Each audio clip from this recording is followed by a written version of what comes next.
পড়া হয়েছিল তো? অ্যানিমিয়া সম্বন্ধে কি কি জানো? রক্তাল্প পাতলা, ভেরি গুড। ডেফিনিশন কি বলা ছিল?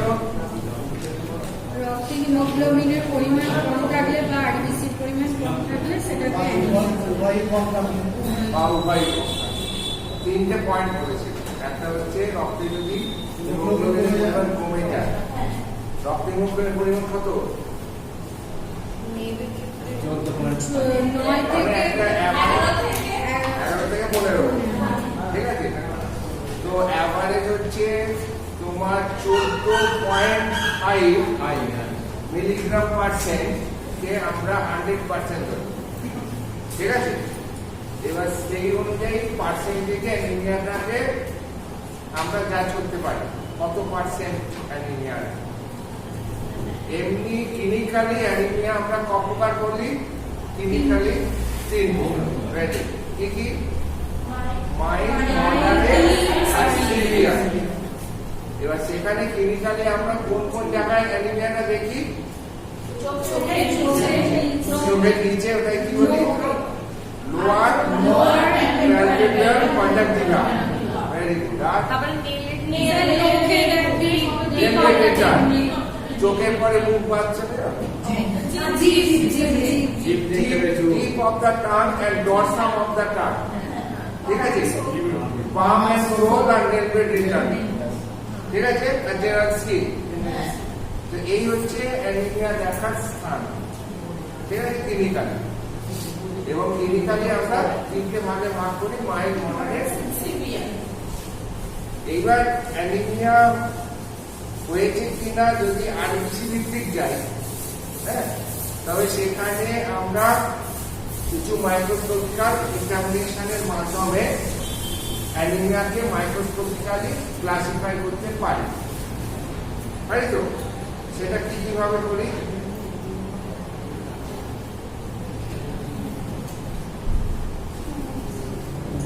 কিভাবে করি? এমসিভি, এমসিএইচসি এইগুলো দেখে করি, ঠিক আছে? এমসিভি মানে হচ্ছে মিনস কর্পাসকুলার ভলিউম, মানে কার না আরবিসির আয়তন কতটা। আরবিসির আয়তন যদি কম হয় তবে আকারে ছোট হবে আরবিসির। আরবিসি যদি বড় হয় সাইজে, আকারে বড় হবে। আর যদি নর্মাল হয় তো নর্মাল, ঠিক আছে? আর এমসিএইচসি কি করে? ইন্ডিকেট করে না কতটা ব্রাইটনেস আছে, মানে হিমোগ্লোবিনের কনসেন্ট্রেশন প্রতিটা আরবিসির মধ্যে কতটা, সেইটা কার সাহায্যে আমরা বার করি? এমসিএইচসি, মিনস কর্পাসকুলার হিমোগ্লোবিন কনসেন্ট্রেশন। ঠিক? আমরা যে অ্যানিমিয়াটা ক্লিনিক্যালি করেছিলাম তো, এবার মাইক্রোস্কোপিক্যালি যদি আমরা অ্যানিমিয়া অ্যানালিসিস করি তবে আমরা দুটো পয়েন্টের উপরে অ্যানিমিয়াটাকে মাইক্রোস্কোপিক্যাল ক্লাসিফিকেশন করতে পারি, ঠিক আছে? সেখানে কি না এমসিভি মিনস কর্পাসকুলার, এমসিভি মানে means corpuscular volume 85 to 90 hectolitre, যেটা ভলিউমটা। এই ভলিউমটা একটা আইটেম, আর একটা হচ্ছে এই একটা আরবিসির মধ্যে কতটা হিমোগ্লোবিন কনসেন্ট্রেশন আছে, অর্থাৎ এমসিএইচসি মিনস কর্পাসকুলার হিমোগ্লোবিন কনসেন্ট্রেশন, ঠিক আছে? এখানের উপরে ডিপেন্ড করে আমরা অ্যানিমিয়াটাকে কতগুলো ভাগে ভাগ করি, যেমন হচ্ছে মাইক্রোসাইটিক, হাইপোক্রোমিক। মাইক্রোসাইটিক, হাইপোক্রোমিক, এখানে কি দেখলাম মাইক্রোস্কোপে না আরবিসি সাইজটা ছোট ছোট, হ্যাঁ, এবং এর যে এটা আছে ব্রাইটনেসটা একটু কম, হাইপোক্রোমিক, ক্রোমিসিটিটা কম, কালারিংটা কম, ঠিক আছে? আর একটা কি করলাম না হাইপারক্রোমিক, হ্যাঁ, মানে মাইক্রোসাইটিক বলেছিলাম, এটা হচ্ছে ম্যাক্রোসাইটিক।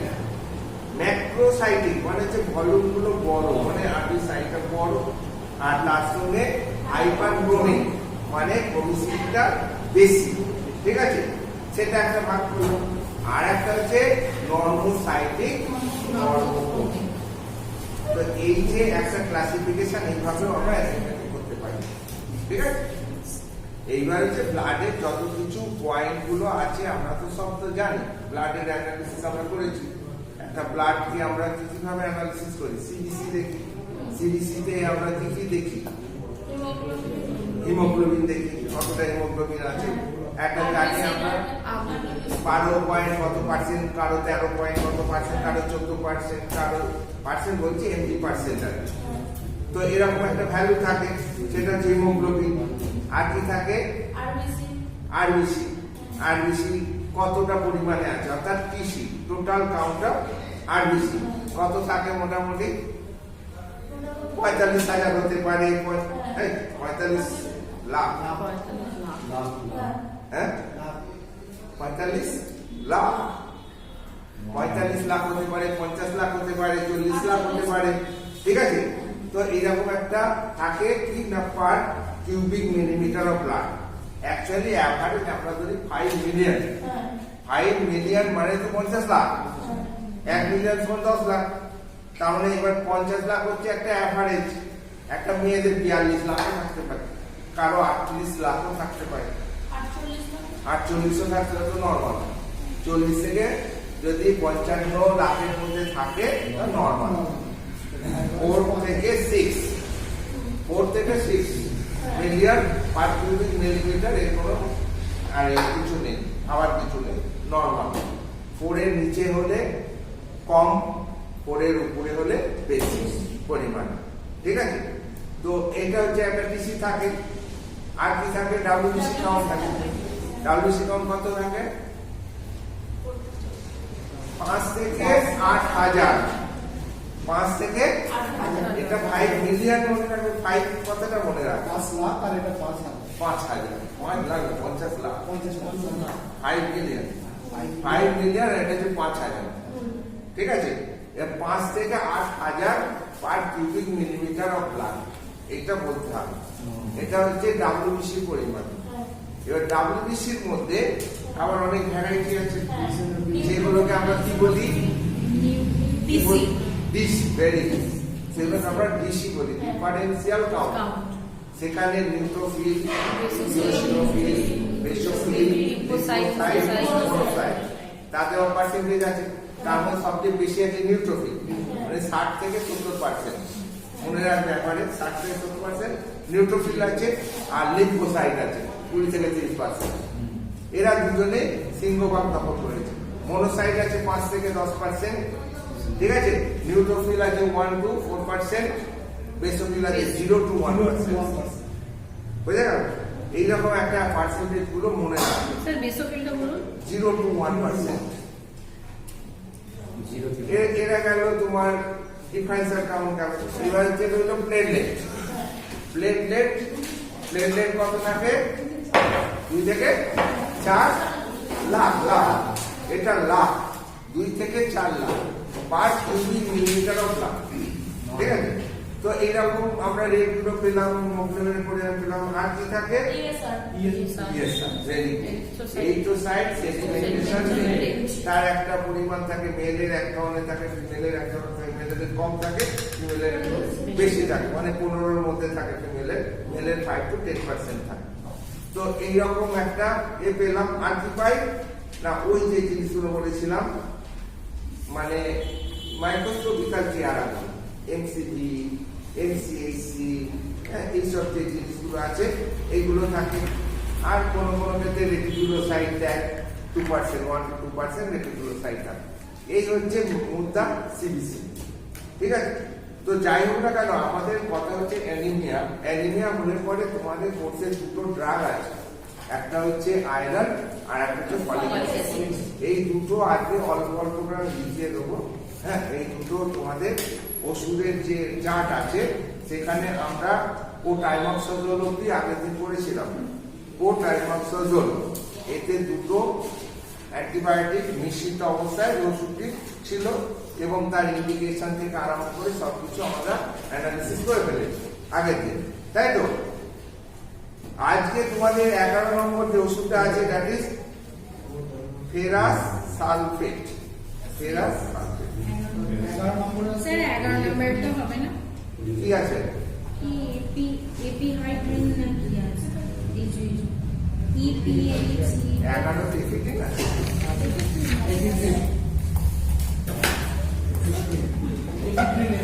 এফিড্রিন।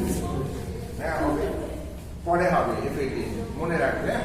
আজকে তাহলে 12 আর 13 12-13 ও ওটা 12-13 আছে। আচ্ছা এফএটিন আছে, ferrous sulphate, folic acid, gentian violet, ইসবগুলা সবই করে যায়, ছোট ছোট এগুলো সবই।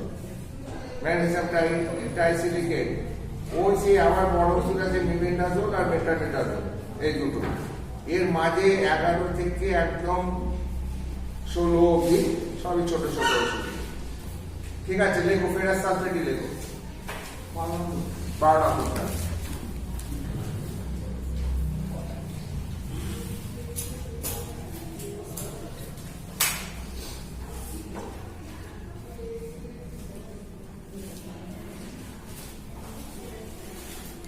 বুঝেছো? দেখো ইহার মধ্যে ফেরাস সালফেটের মধ্যে ইহার মধ্যে যে আয়রন থাকে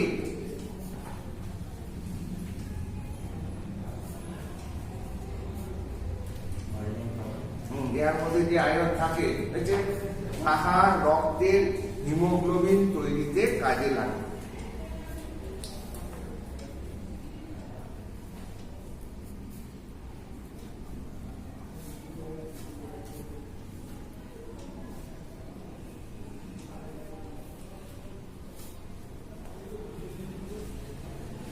রক্তের হিমোগ্লোবিন তৈরিতে কাজে লাগে। হয়েছে? তাই যখন আয়রনের অভাব হয়, তাই যখন আমাদের শরীরে আয়রনের অভাব হয়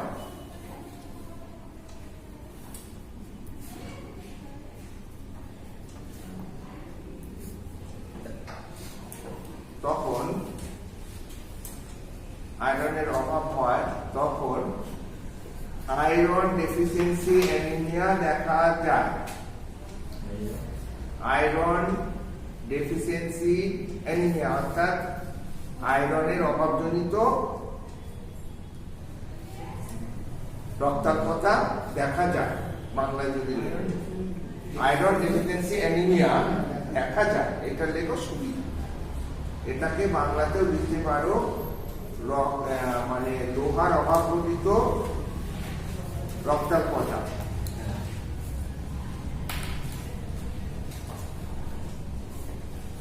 আচ্ছা, দেখা যায় তখন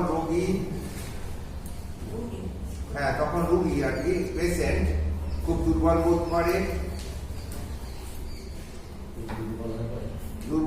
করে, মানে কি হাঁপিয়ে যায়, সামান্য কাজে হাঁপিয়ে যায়। রোগী দুর্বল বোধ করে, সামান্য কাজে হাঁপিয়ে যায়, হাত পা ফোলে,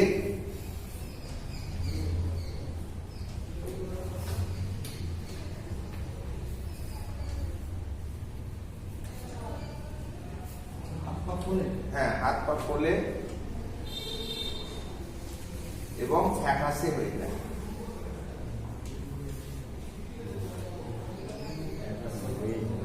ফ্যাকাশে হয়ে যায় মানে ওই যে ক্লিনিক্যালি আমরা যে জাজ করবো সবই ফ্যাকাশে হবে। এই কতগুলো জায়গার নাম না বলে একবারে এক কথায় বলে দিলাম। কনজাংটিভা লোয়ার ভালভাল কনজাংটিভা কালারটা ফ্যাকাশে হয়ে যাবে, জিভের টিপের কালারটা ফ্যাকাশে হয়ে যাবে, সফটওয়্যারের ফ্যাকাশে হবে, এই যে হাতের পাম এন্ড গুলো হাঁসের চামড়ার মতো হয়ে যাবে। এইগুলো টোটালটাকে এক কথায় বলেছিলাম ফ্যাকাশে হয়ে যাবে। স্কিন গুলো এরকম ফ্যাকাশের মতো ধূসর বর্ণ ধারণ করে। ঠিক আছে? আচ্ছা, আমাদের দেশে দেখো আমাদের দেশে চাইল্ড বিয়ারিং ওম্যান মানে যে সমস্ত মায়েদের অনেকগুলো বাচ্চা হয়েছে। আগেকার দিনে কি হতো, 4টে 5টা 6টা 7টা 8টা করে বাচ্চা হতো। Child bearing woman, bearing BEARING, child bearing woman দের এরকম আয়রন ডেফিসিয়েন্সি অ্যানিমিয়া দেখা যায়।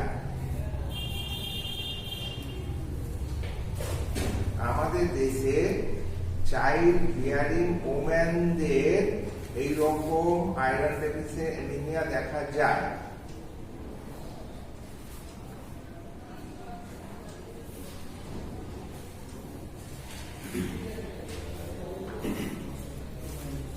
লিখেছো সবাই? এছাড়াও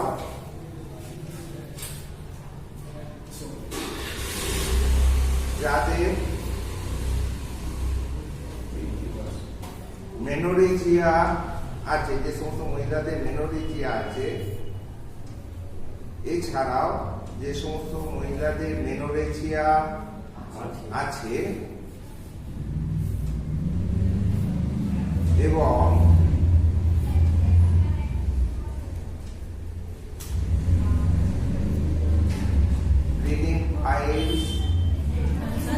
bleeding pipes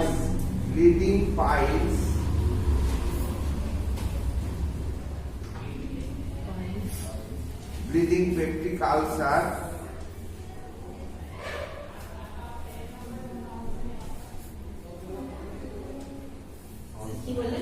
bleeding peptic ulcer,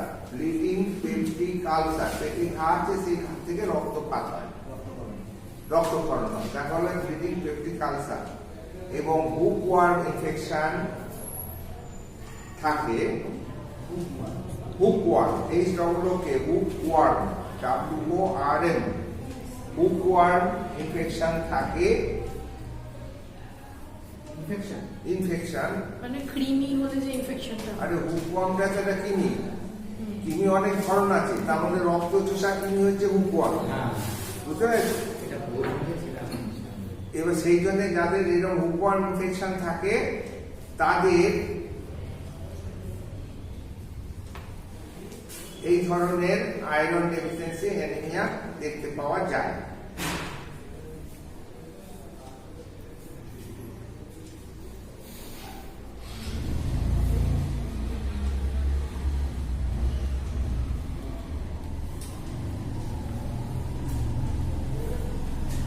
তাই এই ধরনের রোগীদের ফেরাস সালফেট প্রয়োগ করে চিকিৎসা করা হয়। এই ধরনের রোগীদের ফেরাস সালফেট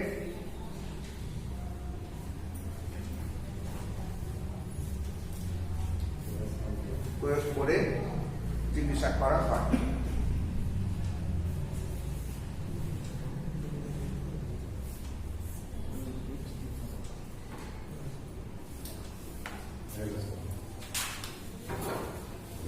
ঠিক আছে, এবার এখান থেকে তোমরা বলে দিতে পারবে কোন কোন ক্ষেত্রে এই ওষুধটি ব্যবহৃত হয়, বলতে পারবে তো?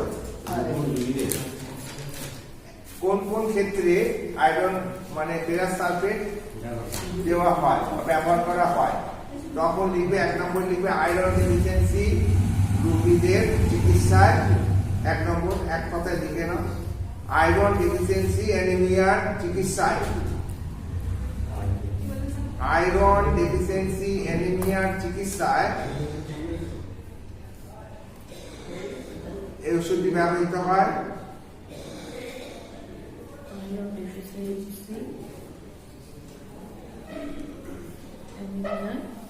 অ্যানিমিয়ায় এই ওষুধটি ব্যবহৃত হয়, লিখেছো? যখন বলবে what is the indication of ferrous sulphate, what are the indication of ferrous sulphate, তখন এক কথায় তো অত লেখার দরকার নেই, লিখবে তোমরা 2-3টে পয়েন্ট লিখে দেবে। একটা হচ্ছে আয়রন ডেফিসিয়েন্সি অ্যানিমিয়ায় এটা ব্যবহৃত হয়, 2 নম্বর হচ্ছে প্রেগনেন্ট মহিলাদের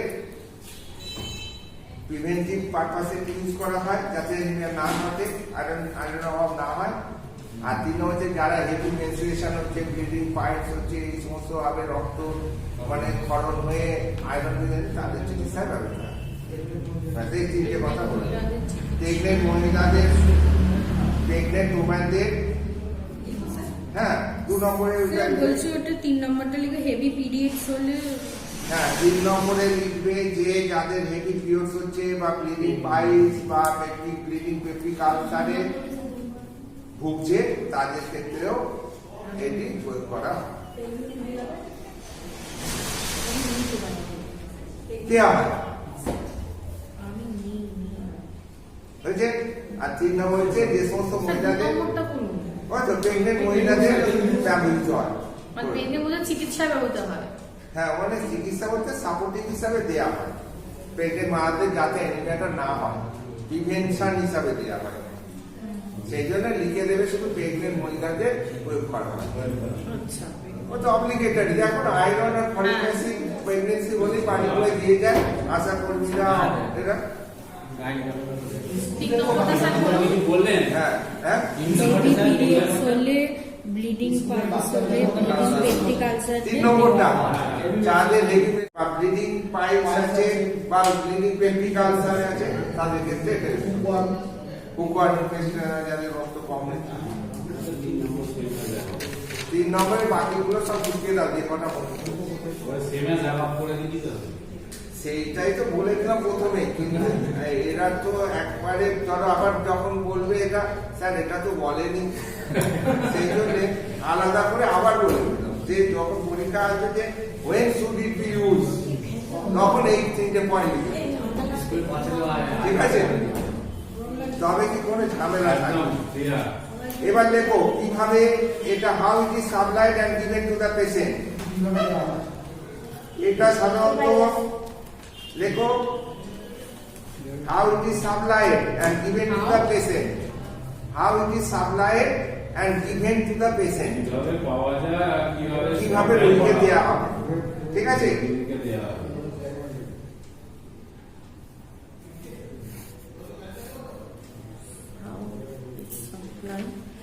and given to the patient। 200 mg tablet ফর্মে পাওয়া যায়। হ্যাঁ, 200 mg ট্যাবলেট ফর্মে পাওয়া যায়।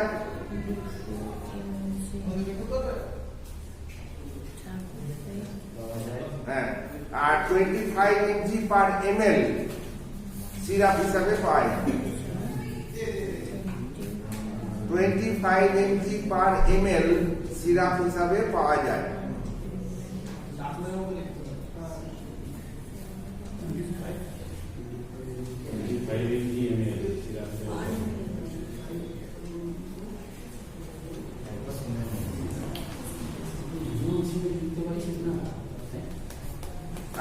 এবার হচ্ছে এজ, একদিকে লেখো এজ, একদিকে লেখো ডোজ। একদিকে এজ আর একদিকে ডোজ, কত বয়সে কতটা দেবে।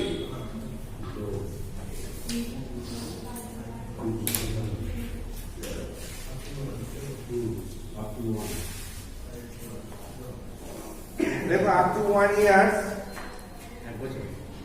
হ্যাঁ 1 বছরে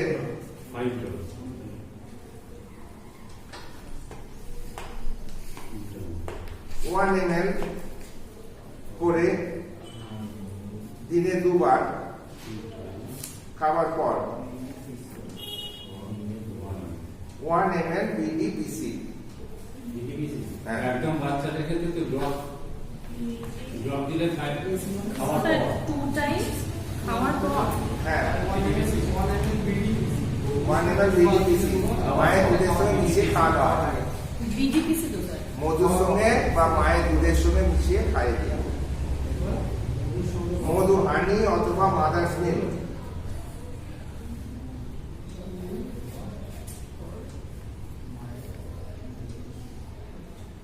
এবার 1 থেকে 5 বছরের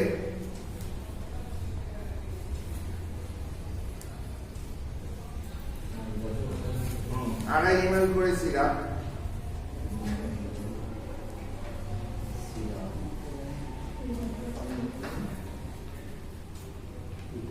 BDPC।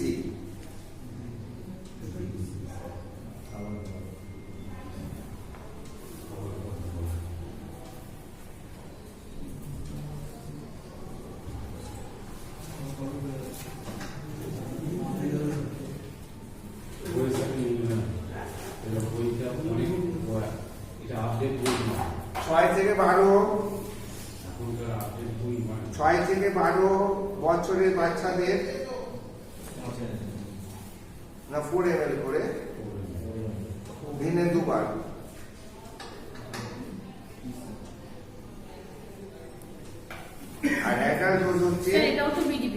হ্যাঁ হ্যাঁ হ্যাঁ। আর তোমার অ্যাডাল্টের হচ্ছে 1 ট্যাবলেট,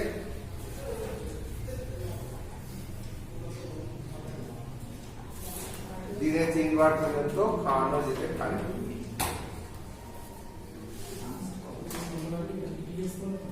TDS TDS বলছি তো পুরানো এটা আপডেট সাইড এফেক্ট কি হতে পারে? স্টমাকে পেন হতে পারে,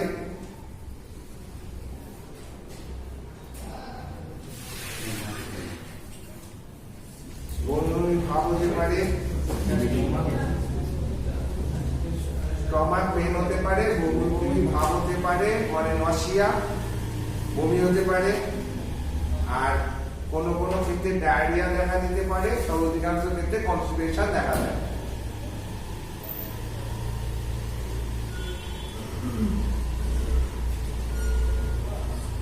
আয়রন খেলে কনস্টিপেশন স্বাভাবিকভাবে একটা কোষ্ঠকাঠিন্য দেখা যায়।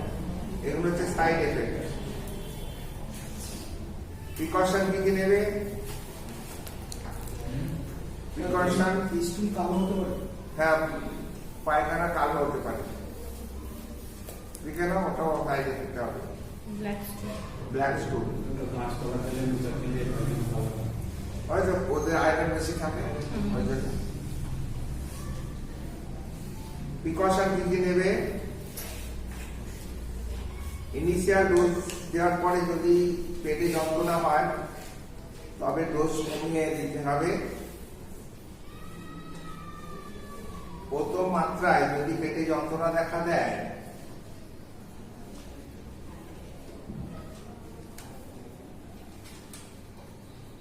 তবে ডোজ কমিয়ে দিতে হবে।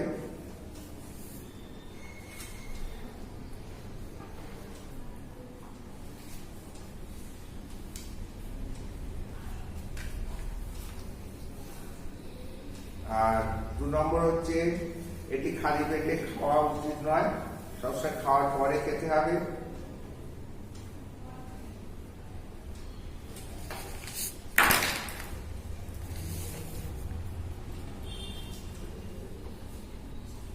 আর 3 নম্বর হচ্ছে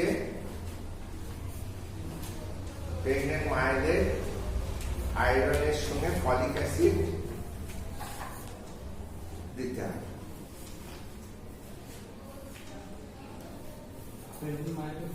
আয়রনের সঙ্গে এই ওষুধের সঙ্গে ফলিক অ্যাসিডও ইউজ করতে হবে। এছাড়া বাকিগুলো বাচ্চাদের থেকে দূরে রাখতে হবে, মানে সংরক্ষিত রাখতে হবে, এইসবগুলো লিখে নেব। ওগুলো সবই এক। স্যার প্রেগনেন্ট মায়েদের ফলিক অ্যাসিডের সাথে আয়রনের সঙ্গে ফলিক অ্যাসিড দিতে হবে। প্রেগনেন্ট মায়েদের আয়রনের সঙ্গে ফলিক অ্যাসিড দিতে হবে। বাচ্চাদের থেকে দূরে রাখতে হবে, ড্রাই ডার্ক ফুড প্লেসে রাখতে হবে। এই সমস্ত কমন যেগুলো বলেছিলাম সেগুলো যেখানে দেখবে কম হচ্ছে পরিমাণে ওই কমন গুলো জুড়বে, যেখানে দেখবে অনেক হয়ে গেছে আর কমন জোড়ার দরকার নেই। ঠিক আছে, এবার হচ্ছে ফলিক অ্যাসিড একটু লিখে রাখো। ফলিক অ্যাসিড, তারপরে কাজ হচ্ছে ফলিক অ্যাসিড।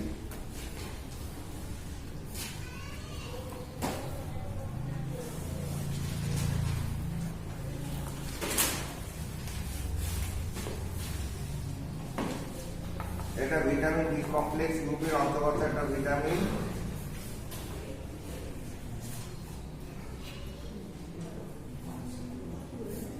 এটি ভিটামিন বি কমপ্লেক্স গ্রুপের অন্তর্গত একটি ভিটামিন।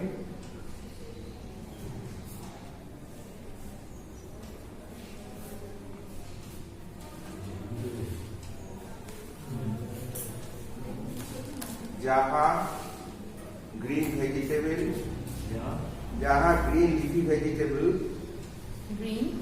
গ্রিন লিফি ভেজিটেবল বা green vegetable, green vegetable, liver, leafy vegetables, ঠিক আছে?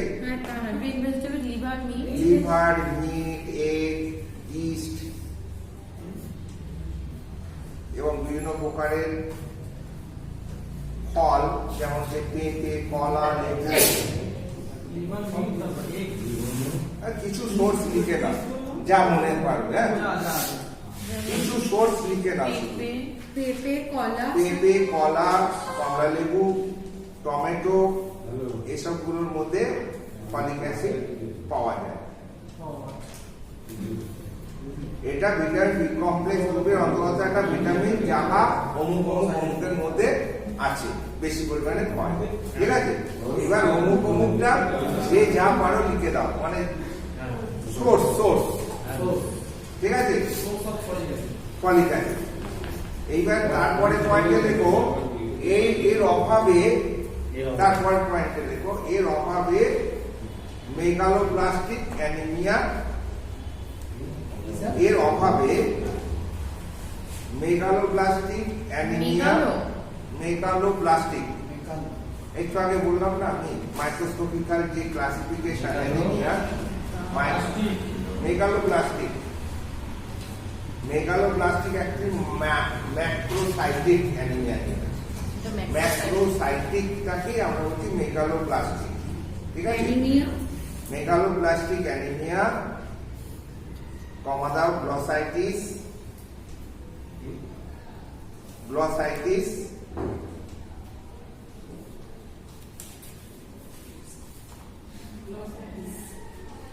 Gastrointestinal disorder, GLOSSITIS, glossitis, glossitis লিখেছো? এইবার 3 নম্বর লেখো, gastrointestinal disorder, gastrointestinal disorder,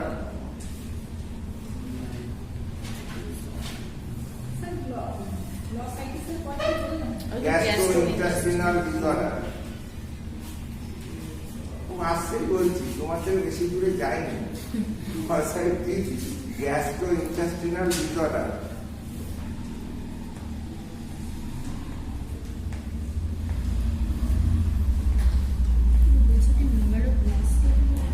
megaloblastic anaemia, glossitis, gastrointestinal disorder দেখা যায়। ঠিক আছে, এর সঙ্গে weakness, fatigue, headache, irritability, palpitation, sore throat প্রভৃতিও ফলিক অ্যাসিডের অভাবে। এর সঙ্গে এর সঙ্গে উইকনেস, ফ্যাটিগ, উইকনেস মানে দুর্বলতা, একটুতে হাঁপিয়ে যাওয়া, মাথা যন্ত্রণা, একটুতে রেগে যাওয়া, ইরিটেবিলিটি, অ্যাংজাইটি, ইরিটেবিলিটি, বুক ধড়ফড় করা মানে প্যালপিটেশন, গলা ব্যথা, শোর থ্রোট, মুখে ঘা প্রভৃতি দেখতে পাওয়া যায়।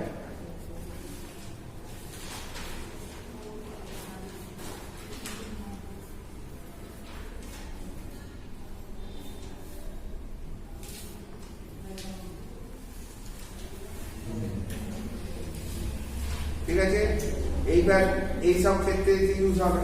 when should it be used, কখন ইউজ করবে?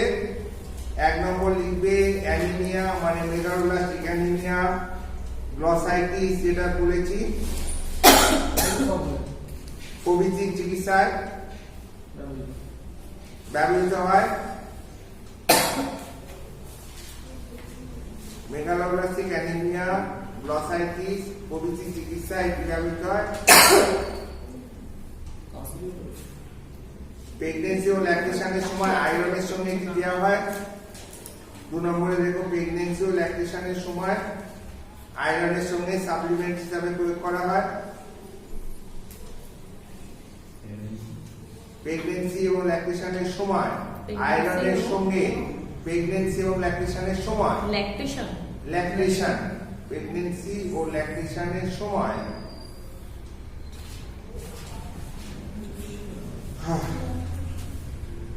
আয়রনের সঙ্গে সাপ্লিমেন্ট হিসাবে প্রয়োগ করা হয়।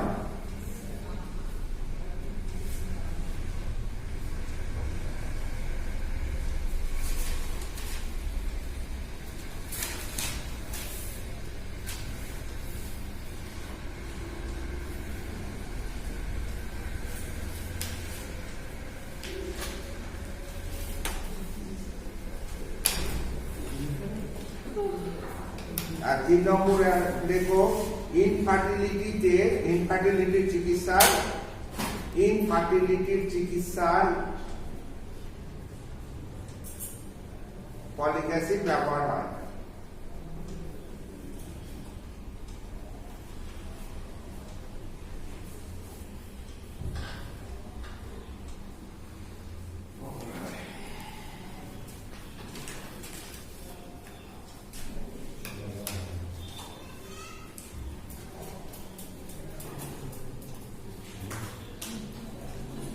फाइव mg टैबलेट হিসেবে পাওয়া যায় আর 2.5 mg পার 5 ml সিরাপ হিসেবে পাওয়া যায়। 5 mg ট্যাবলেট হিসেবে পাওয়া যায় আর হচ্ছে 2.5 mg পার 5 ml সিরাপ হিসেবে পাওয়া যায়।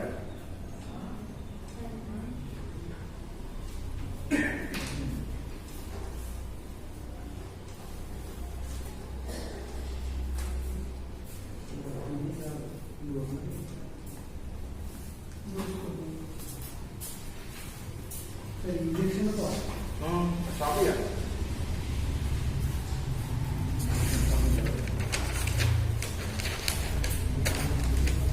আচ্ছা প্রয়োজন মতো ব্যবহার করা হয়। ঠিক আছে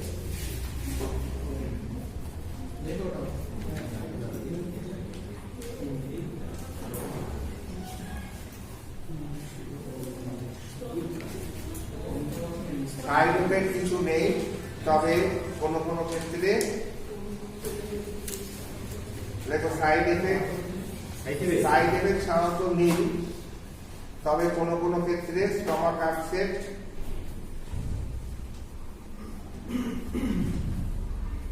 দেখা দিতে পারে। কোনো কোনো ক্ষেত্রে পেটের গোলমাল দেখা দিতে পারে। ঠিক আছে সোজা মাথায়।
এরপরে একটা ছোট্ট ওষুধ আছে, দেখো জেনসেন ভায়োলেট।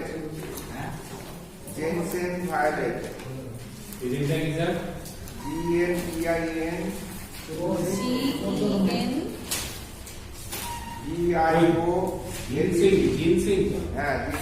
কি আছে রাখতে বানানটা কি আছে?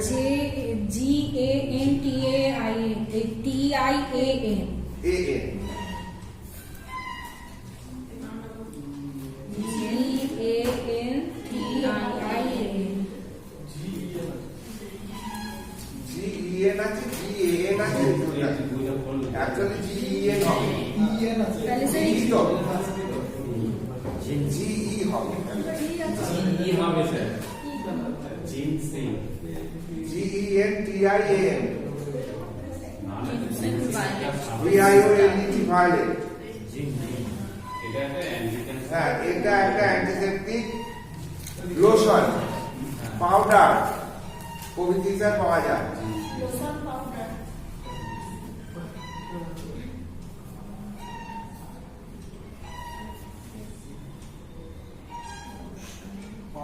হ্যাঁ হিসাবে পাওয়া যায়।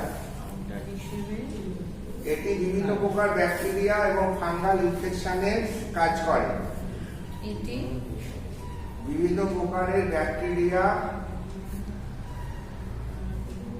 ও ফাঙ্গাসের উপরে এটি কাজ করে।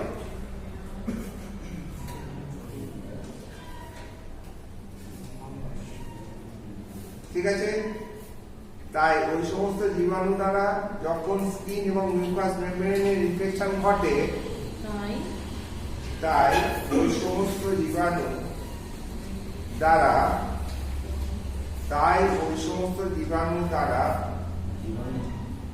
যখন ওই ব্যাকটেরিয়া আর ফাঙ্গাস বললো, ওগুলোকে এক কথায় জীবাণু বলে দিচ্ছে, ওই সমস্ত জীবাণু দ্বারা যখন স্কিন এবং মিউকাস মেমব্রেনের ইনফেকশন ঘটে, স্কিন এবং মিউকাস মেমব্রেনের ইনফেকশন ঘটে, স্কিন এবং মিউকাস মেমব্রেনের ইনফেকশন ঘটে,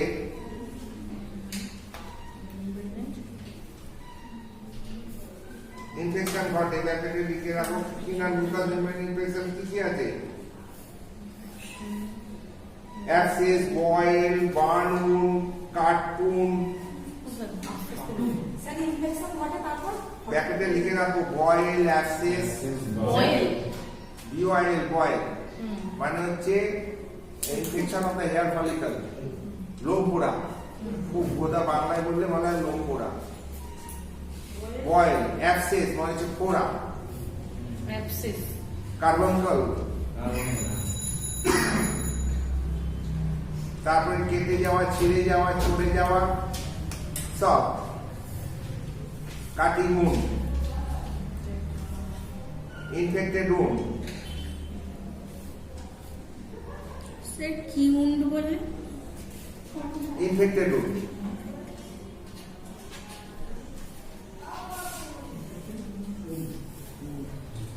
প্রভৃতি ক্ষেত্রে বাহ্যিক হিসাবে ব্যবহৃত হয়। এটা ইন্টারনাল মেডিসিন নয়, কিন্তু এক্সটার্নাল অ্যাপ্লিকেশনের মেডিসিন।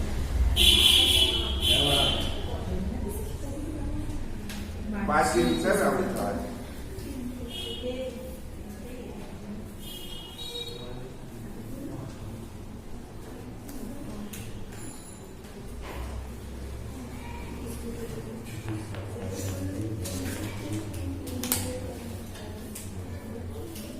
তার মানে তোমাদের মাঝে একটা ওষুধ আছে, কি বললে জানো? এটাই আছে। এরপরে এফিড্রিন আর বাকিগুলো একটা একটা করে